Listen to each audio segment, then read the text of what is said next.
Praise lord. ఈరోజు దేవుని వాగ్దానం తేదీ జూలై 30, 2025. అపోస్తలుడైన పౌలు కొరింథీయులకు రాసిన 2వ పత్రిక 2వ అధ్యాయం 14వ వచనం.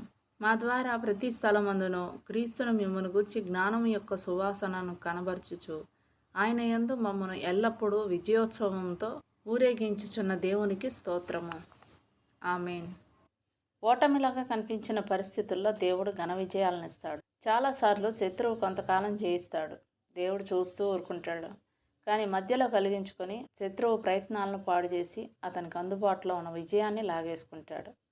దుష్టుల మార్గాన్ని దేవుడు తలకిందులు చేస్తాడని పరిశుద్ధ గ్రంథం రాసున్నట్టు ఇది జరుగుతుంది. ఆ తర్వాత మనకు దొరికే ఘన విజయం అంతకుముందు శత్రువుది పైచేయిగా ఉండకపోయినట్లయితే అది ఘనంగా కనిపించేది కాదు. 3 యోధా యువకుల్ని మండుతున్న అగ్నిగుండంలో పడేసిన విషయాలు మనకి తెలుసు కదా. ఇక్కడ శత్రువు గెలిచినట్టే ముందు అనిపించింది. సజీవుడైన దేవుని సేవకులు భయంకరమైన అపజయాన్ని ఎదుర్కోబోతున్నట్టు అనిపించింది.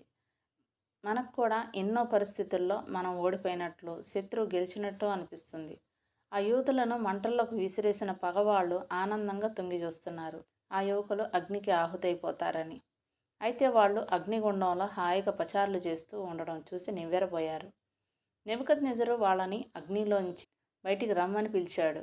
వాళ్ళ తల వెంట్రుకలైనా కాలలేదు, వాళ్ళ బట్టలకి అగ్ని వాసనైనా అంటలేదు.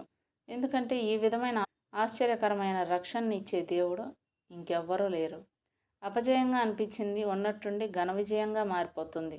ఈ 3 యువకులు ఒకవేళ విశ్వాసాన్ని, ధైర్యాన్ని కోల్పోయి దేవుడు మమ్మల్ని ఎందుకు ఈ అగ్నిగుండం పాలు చేయబోతున్నాడు అని గోల పెట్టినట్టయితే వాళ్ళ అగ్నిగుండంలో కాలి మాడి మసి అయిపోయేవాళ్ళేమో. దేవుడికి ఏమాత్రం మహిమ కలిగేది కాదు.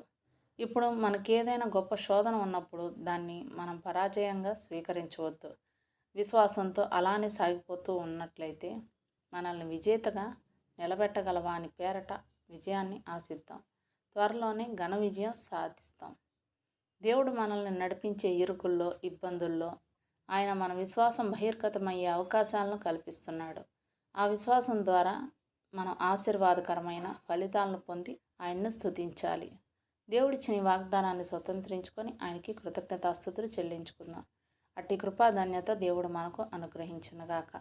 ఆమేన్. దేవుడు తన పరిశుద్ధ వాక్యం మన వెనుకిడి అందు దీవించునుగాక. ఆమేన్.